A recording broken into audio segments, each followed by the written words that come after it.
Great to see you as always. Thank you very much. Great band, eh? Yeah. Is it fun coming back? You laid off for 12 years, and to come back and pick up the Bond role? Well, it was a bit arduous because... Sean Connery, with his smooth voice and sharp looks, was the first James Bond.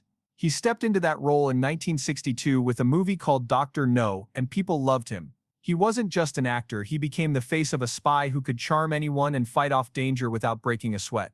But after doing 7 Bond movies, he said no more. That's where the why comes in. It's not just a question, it's a puzzle. What could make someone turn away from a job that paid well, brought fame, and had fans begging for more? It's like a detective story, and we're the ones trying to solve it. Think about it. Connery wasn't born famous. He came from a small town in Scotland called Edinburgh. His family didn't have much money. His dad worked in a factory, and his mom cleaned houses. Young Sean didn't sit around dreaming of movie cameras. He left school early and took all kinds of jobs. He delivered milk. He polished coffins. He even joined the Navy for a bit before coming back because of health problems.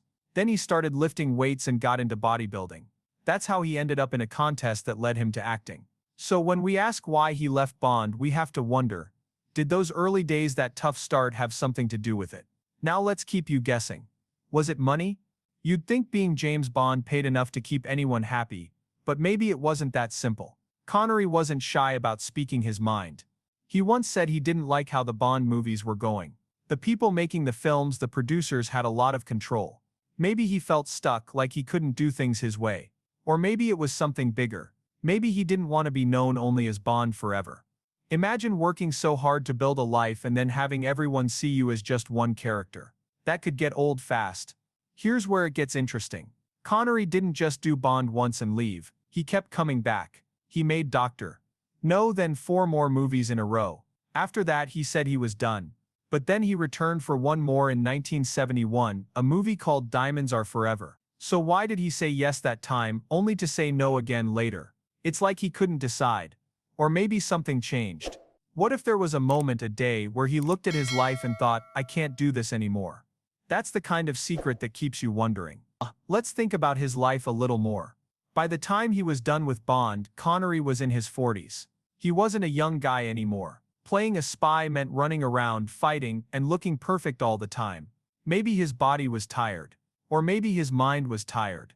He had a wife and a son by then. He liked playing golf and spending time away from cameras. Could the why be as simple as wanting a quieter life? But then again, he kept acting in other movies after Bond. So it wasn't like he hated being on screen. The plot thickens, doesn't it? Here's another angle to chew on. Connery was proud of being Scottish. He talked about it a lot. Some people say he didn't like how the Bond character was so English. Fancy suits, tea with the Queen, that kind of thing. Maybe he felt like he was playing someone too far from who he really was. Or maybe he got tired of the same old story. The Bond movies started to feel like a formula: bad guy, big plan, save the world, get the girl. What if Connery wanted something fresh? Something that let him show more of himself? Now let's tease you with a little suspense. What if the why wasn't just one thing?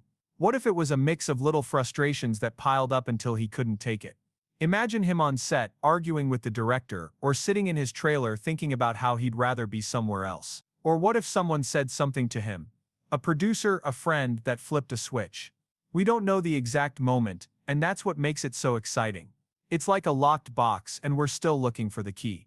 Let's bring it back to his early days again, because that's a big piece of who he was. Growing up, Connery didn't have it easy. He worked hard for everything. When he got into acting, he didn't have fancy training. He learned by doing. So maybe the why ties back to that grit. Maybe he didn't want to keep doing something that felt too comfortable, too safe. Bond was a big win, but it might have started to feel like a cage. He'd already climbed out of a tough life once. Could he have been ready to climb again, to try something new? Here's one more thing to keep you curious.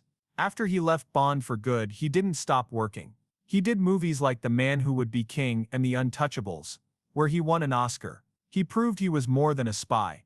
So the why might be about freedom. Not just freedom from Bond, but freedom to be Sean Connery, the guy from Edinburgh who made it big on his own terms. But we still don't know the full story. Was it a fight? A feeling? A promise to himself? That's the hook. We're left wanting more. First, let's start with a picture. Sean Connery wasn't always the polished guy in a tuxedo sipping a martini. He was born in 1930 in a place called Edinburgh, Scotland. His family lived in a small apartment with no fancy stuff. No hot water, no big rooms. His dad drove a truck and worked in a factory, while his mom cleaned houses to help pay the bills. Little Sean slept in a drawer because they didn't have a crib. That's how he started. So when you hear Sean Connery, think of that kid first. Tough, scrappy, far from the movie star he'd become. Could that boy have something to do with why he later said no to Bond? Now here's the hook. This kid didn't stay small forever. He grew up fast. He quit school at 13 and started working. He carried milk bottles around town as a milkman. He helped build coffins. He even signed up for the Navy when he was 17, but he had to leave after a few years because his stomach couldn't handle it.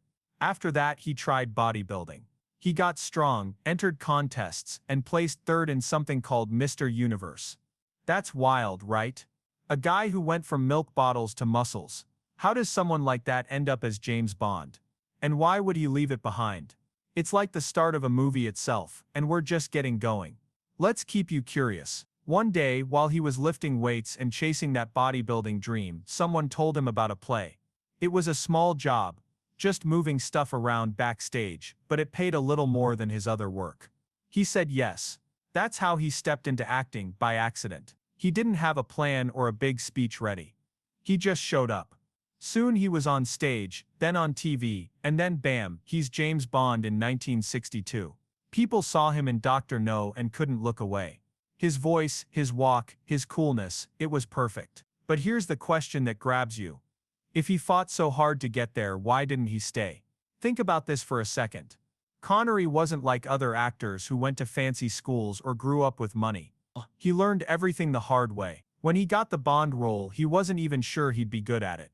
The guy who created Bond, a writer named Ian Fleming, didn't like him at first. Fleming thought Connery was too rough, too Scottish. But Connery proved him wrong. He made Bond his own. So when we say Sean Connery, we're talking about a man who didn't fit the mold. He broke it. Could that same stubborn streak be why he left? Did he refuse to let Bond define him? Here's where it gets juicy. He didn't just do one Bond movie and quit. He stuck around for years. 5 films in a row, then a break. Then back for one more. In 1971. That's a long time to be 007. Fans loved him, studios begged him, but after Diamonds Are Forever, he said no more. Why? Was it something about him, Sean Connery, the man that made him walk away? Imagine him sitting in a quiet room after that last film, thinking, was he tired, angry, bored, or was there a bigger dream pulling him somewhere else? That's the mystery we're chasing. Let's dig into his life a bit more. By the time he was done with Bond, Connery wasn't a kid anymore. He was in his 40s, married, with a son named Jason. He liked simple things. Playing golf, being with friends, staying out of the crazy Hollywood rush. He was proud of being Scottish too. He even put money into Scotland's future because he cared so much. So maybe Sean Connery isn't just the guy on screen. Maybe he's the guy who wanted to go home, live his way, not the way studios told him to. Could that be why he left Bond, to be himself again? Now let's tease you with something. Connery wasn't perfect, he could be grumpy. He argued with directors and producers. Some say he didn't like how the Bond movies got bigger and sillier, with gadgets and wild stunts taking over. He wanted to act, not just pose. And he didn't always get along with the people in charge. One time he got so mad he punched a wall. That's Sean Connery, strong, real, not afraid to push back. So what if that fire in him, that need to stand up, made him say no to Bond? It's like a spark that keeps you wondering. Here's another twist to keep you hooked. After Bond, he didn't stop acting. He did other movies, big ones. He played a king, a cop, even a dad to Indiana Jones. He won an Oscar in 1988 for The Untouchables. That's huge. So Sean Connery isn't a guy who gave up. He kept going. Just not as Bond. Why? Was it pride? Did he want to prove he was more than a spy? Or was there a moment, a fight, a promise, a look in the mirror that made him turn away? We don't know yet, and that's what pulls you in. Let's circle back to where he started. That kid from Edinburgh, sleeping in a drawer, didn't dream of fame. He worked for every penny. When he became Sean Connery the star, he brought that toughness with him. Maybe Bond started to feel too easy, too fake. Maybe he missed the struggle that made him who he was. Or maybe he just got tired of being a hero in a suit when he'd already been a hero in real life. Building himself up from nothing. That's the guy we're talking about. Sean Connery, not just 007. So when you hear Sean Connery, don't just see the actor. See the milkman, the sailor, the muscle man, the Scotsman. See the guy who said no to one of the biggest roles ever and kept going anyway. Alright, let's jump into the third part of the title. Said no. These two little words pack a punch, don't they? They're like a door slamming shut on James Bond, one of the biggest roles in movie history. Sean Connery, the man who made 007 a legend, turned his back on it. But what does said no really mean? Was it a loud shout, a quiet choice, or something in between? Let's explore this together, keeping you hooked and curious. In simple English, like we're sitting around a table swapping stories about a guy who surprised everyone. Imagine the scene. It's the early 1970s. Sean Connery has just finished Diamonds Are Forever, his sixth Bond movie. He's been at this for almost 10 years, running from bad guys, driving fast cars, charming the world. Fans can't get enough. The people making the movies are ready to throw more money at him to keep going. And then out of nowhere he says no. It's not just a word. It's a moment. What made him do it?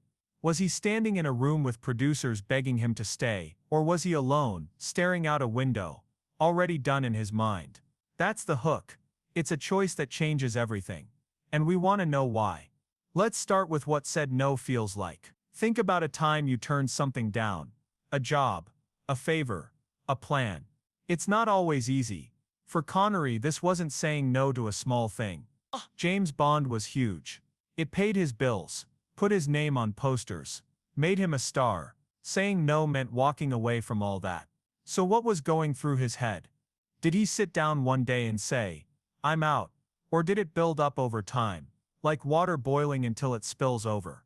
We're curious, because it's not just about the word. It's about the guts it took to use it. Now let's rewind a bit. Connery didn't always say no to Bond. He said yes 6 times before this. He started with Dr. No in 1962, then kept going from Russia with Love Goldfinger, Thunderball, You Only Live Twice. After that 5th one he said he was done, but then he came back for Diamonds Are Forever, so he'd said no before, only to say yes again. What changed this time? Why was this said no the final one? It's like a game of tug of war. He pulled away, got pulled back, then pulled away for good. What snapped the rope? That's what keeps us guessing. Here's something to chew on. Connery wasn't quiet about his feelings. He told people he didn't love being Bond as much as they thought. He once called the role a monster that took over his life. Imagine that: you're famous, rich, loved, but you feel trapped. Saying no wasn't just words, it was him breaking free. But how did he say it? Was it a big fight with the movie bosses, yelling and storming out? Or was it calm like "thanks but I'm finished"? We don't have the exact scene, and that's what makes it juicy. We're left picturing it, wondering how it went down. Let's add a twist. Connery wasn't a pushover. He grew up tough in Scotland, working hard jobs like delivering milk and building coffins. He didn't bow to anyone. So when he said no, it wasn't weak. It was strong. Maybe he looked at the Bond scripts piling up, more explosions, more girls, more of the same, and thought, not for me. Maybe he said it with a smirk, knowing they'd beg him to change his mind. Or maybe he said it with a tired sigh, ready to rest. Either way, it's a power move. But what pushed him to that point? That's the curiosity pulling us in. Think about his life then. He was in his 40s, not young anymore. Playing Bond meant staying fit, looking sharp, being on set for months. He had a family, a wife, a son. He loved golf, quiet days, being away from the noise. Saying no could have been him picking that life over the chaos of 007. But here's the thing. He didn't quit acting. He did other movies after, big ones like The Untouchables, where he won an Oscar. So said no wasn't him saying no to work, it was specific to Bond. Why just Bond? What was it about that role that he couldn't take anymore? Let's tease you with this. People who worked with him said he got grumpy on set. He didn't like how the movies changed.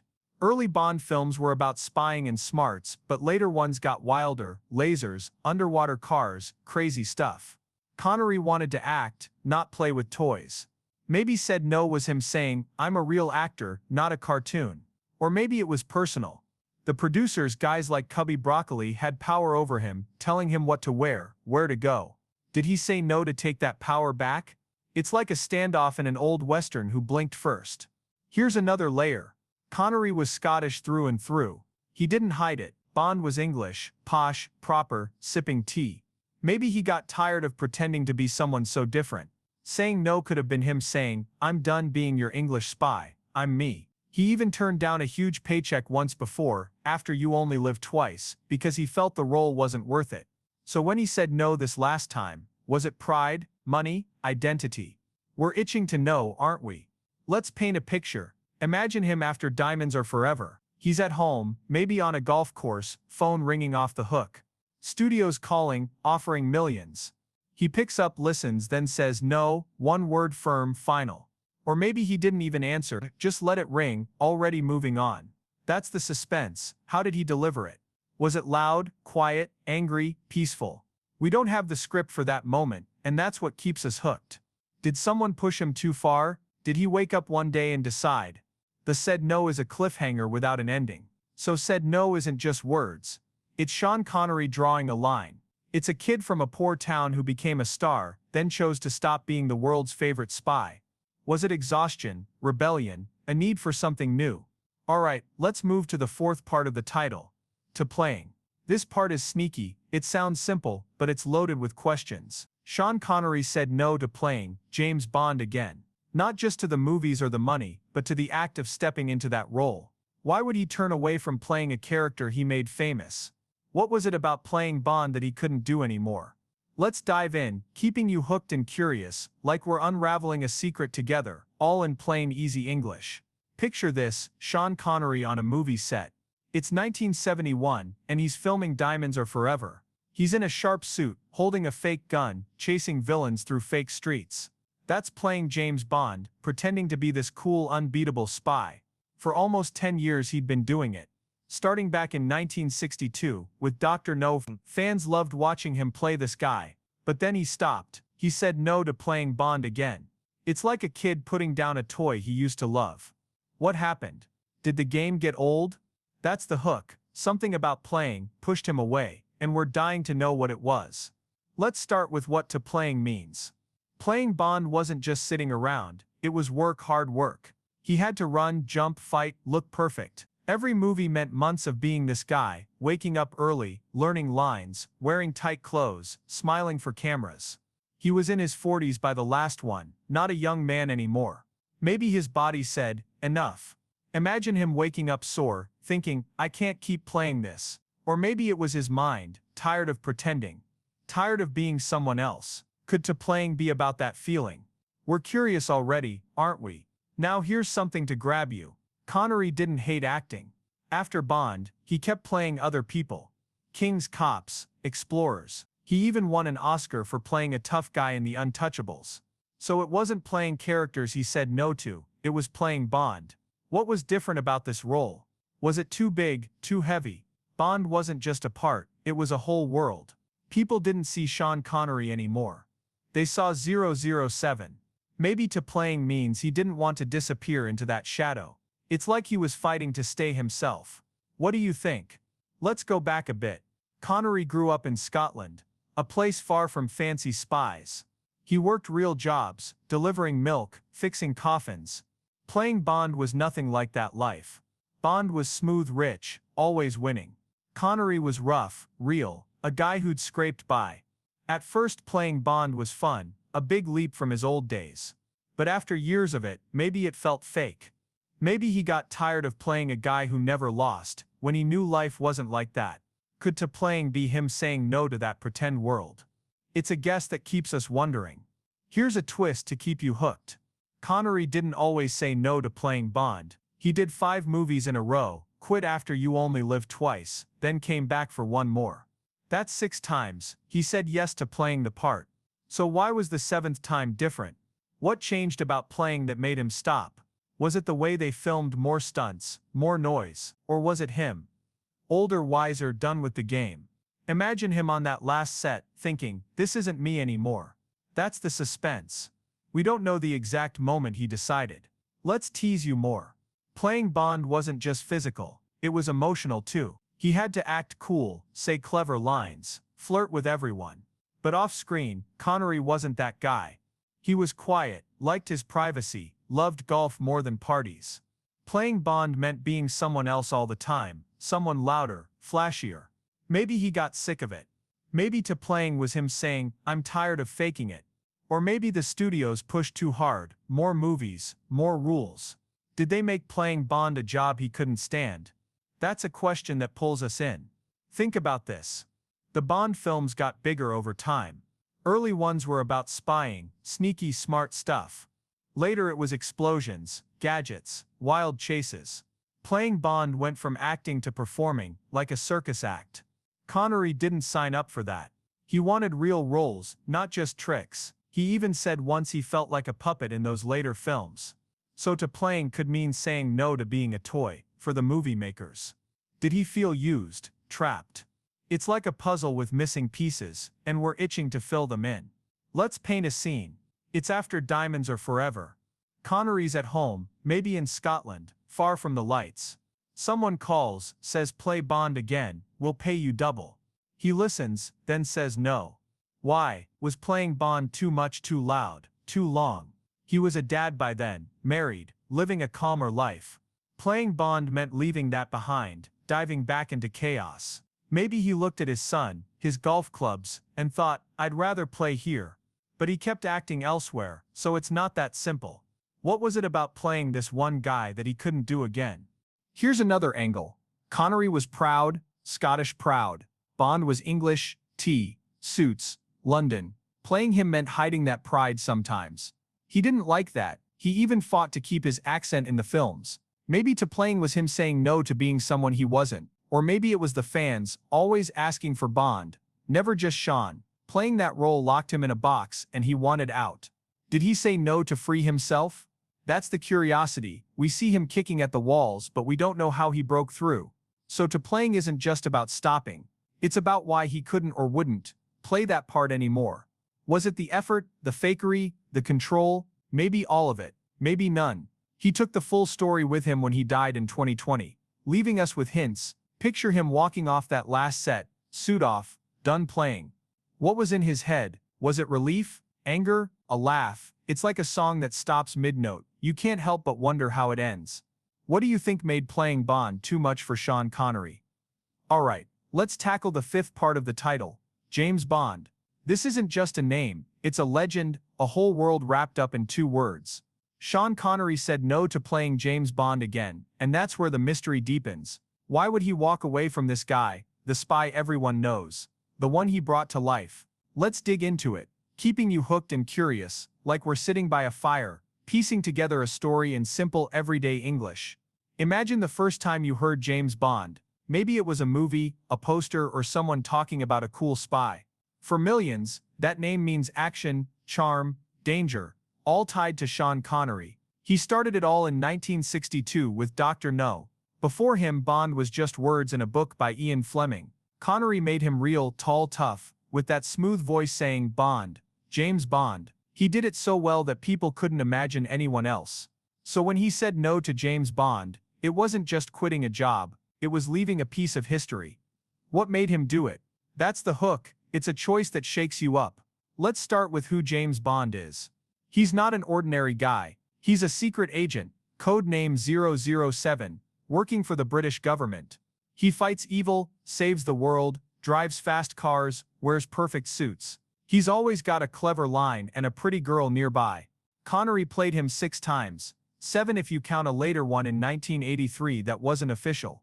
Each movie was a hit. Fans cheered, many rolled in. James Bond became bigger than life. But here's the question that grabs you. If Bond was so great, why did Connery turn his back on him? Was there something about this character he couldn't stand? Now, think about this. Connery wasn't James Bond in real life. He grew up poor in Scotland, working odd jobs, milkman, coffin polisher, sailor. Bond was fancy, English, polished, sipping martinis. Connery was rough, proud, more at home with a beer than a cocktail. At first, playing Bond was a thrill, a big jump from his old days. But after years of it, Maybe James Bond started feeling like a stranger. Could that be why he said no? Did he get tired of being this perfect spy when he knew he was someone else? It's a thought that keeps us curious. Here's something to pull you in. Connery didn't hate James Bond at the start. He loved the role early on. Dr. No, Goldfinger, those films made him a star. But as time went on, things changed. The movies got wilder. More gadgets, bigger stunts, less story. Bond went from a smart agent to a superhero with toys. Connery didn't sign up for that. He wanted to act, not just pose. Maybe James Bond stopped being fun and started being a burden. Imagine him on set, rolling his eyes at another laser watch. Did he say no because Bond wasn't Bond anymore? That's a twist that keeps us guessing. Let's tease you more. James Bond wasn't just a role, it was a trap. Once Connery played him, people saw him as 007 everywhere. At the store, on the street, in interviews it was always "Hey Bond." He couldn't escape it. He once said he felt like Bond was choking him. Think about that. You're a guy who fought to make a name, and now you're stuck with someone else's. Maybe saying no to James Bond was him saying yes to Sean Connery. But why wait so long? What tipped him over? That's the suspense. We're itching to know. Let's go deeper. Connery was in his 40s by his last Bond film, Diamonds Are Forever. Playing James Bond meant staying young, running, fighting, looking sharp. He wasn't old, but he wasn't 30 anymore. He had a wife, a son, a life off screen. Bond didn't fit that. Bond was single, free, always on the move. Connery liked golf, quiet days, being home. Maybe James Bond felt like a costume he'd outgrown. Did he say no because he couldn't live that life anymore? Or was it bigger than that? We're hooked because it's not clear yet. Here's a juicy bit. Connery and the Bond makers didn't always get along. The producers, like Cubby Broccoli, called the shots. What Bond did, how he looked. Connery didn't like being told what to do. He fought them over money, scripts, control. One time, he got so mad he walked off set. James Bond came with rules, and Connery wasn't a rules guy. Maybe saying no was his way of breaking free from that grip. Did he hate the character, or the people behind him? It's like a fight we didn't see, and we want the details. Let's picture it. After Diamonds Are Forever, Connery's done. He's at home, maybe in Scotland, far from London's spy games. The phone rings, another Bond offer. He listens, then says no. Why? Was James Bond too much, too loud, too fake? He kept acting after won an Oscar for a different role, so it wasn't acting he quit, it was this guy. Was Bond too English for a Scotsman, proud of his roots? Too perfect for a man who knew real struggle? We're curious because it's personal, not just business. Here's another angle. James Bond made Connery rich and famous, but it boxed him in. He did other films during Bond, good ones, but they got ignored. People only wanted 007. Maybe he said no to let his other work shine. After he left, he played big parts. A king, a monk, a hero's dad. He showed he was more than Bond. Did he ditch James Bond to prove that? Or was it simpler tiredness, boredom? It's like a shadow he stepped out of, but we don't know why he waited. Alright, let's wrap this up with the sixth and final part of the title. Again, this word is small but sneaky. It's the end of the story, the last twist in Sean Connery's dance with James Bond. He said no to playing Bond again, meaning he'd done it before, stopped, came back, and then stopped for good. Why was this time different? What made again the breaking point? Let's dive in, keeping you hooked and curious, like we're sitting on a porch swapping guesses about a guy who left us wondering. All in simple, easy English. Picture this. It's 1971. Sean Connery's just finished Diamonds Are Forever. He's 41, a bit older, a bit grayer, but still the Bond everyone loves. He's been 007 6 times already, starting with Dr. No in 1962, then 4 more, a break, and now this one. Each time he played the spy, saved the day, walked off set, but this time he says no to doing it again. It's not his first goodbye. He quit before, after You Only Live Twice in 1967, only to return. So what's special about this again? That's the hook. It's a door he shuts forever, and we're dying to know why. Let's start with what again means. It's not just another movie. It's stepping back into the same shoes, same suit, same lines, same fights. Connery had done it over and over. 6 films in 9 years is a lot. Each one took months, learning scripts, traveling, being Bond. By 1971, he'd said yes to again, 5 times. But this 6th time he says no. Was it one again? Too many. Imagine him thinking, I've been here before too many times. Did he just run out of steam? That's the curiosity kicking in. What changed to make again? Impossible. Now, here's something to grab you. Connery didn't hate Bond at first. Early on he liked it. Dr. No was a hit, Goldfinger even bigger. He was proud to be 007, but after a while, things shifted. He quit in 1967, saying he was done with again. Then they begged him back with big money. $1.25 million for Diamonds Are Forever. A crazy amount then. He said yes that time. So he wasn't against again forever. Until he was. What flipped the switch? Was it money, feelings, or something we can't see? It's like a seesaw. He went up down, then jumped off. Let's tease you with this. Connery's life was different by 1971. He wasn't the young guy from Scotland anymore, hungry for a break. He was a star, a dad, a husband. He'd made it big, bought a nice house, found peace in golf. Playing Bond again meant leaving that back to long days, fake danger, loud sets. Maybe he looked at his quiet life and thought, why do it again? But he kept acting after movies like The Man Who Would Be King. So it wasn't again for acting. He refused. Just Bond. Why this again? That's the suspense keeping us hooked. Think about the Bond world. It changed over time. Early films were simple. Spying, chasing, winning. By Diamonds Are Forever, it was wild. Diamonds in space, car stunts, gadgets everywhere. Connery didn't love that. He wanted real stories, not cartoons. Doing it again meant more of that noise. Maybe he said no, because again wasn't what he signed up for. Imagine him on set, watching a fake moon buggy roll by, thinking, not again. Did Bond turn into something he couldn't stand? That's a guess that pulls us in. Here's another layer. Connery was tired, physically, maybe mentally. He was 41, not old, but not 30 either. Bond meant staying fit, looking young, running around. He'd done it again, and again for years. His knees probably ached, his patience probably thinned. Off-screen he was calmer, golf, family, Scotland. Doing Bond again was the opposite, chaos, travel, pretending. Maybe he said no, because his body or heart couldn't take another round. But he did other films later, so was it just Bonds again? He couldn't face. We're curious because it's not obvious. Let's paint a scene. After Diamonds Are Forever, he's home. The phone rings, producers offering millions for again. He listens, maybe smiles, then says, no, why?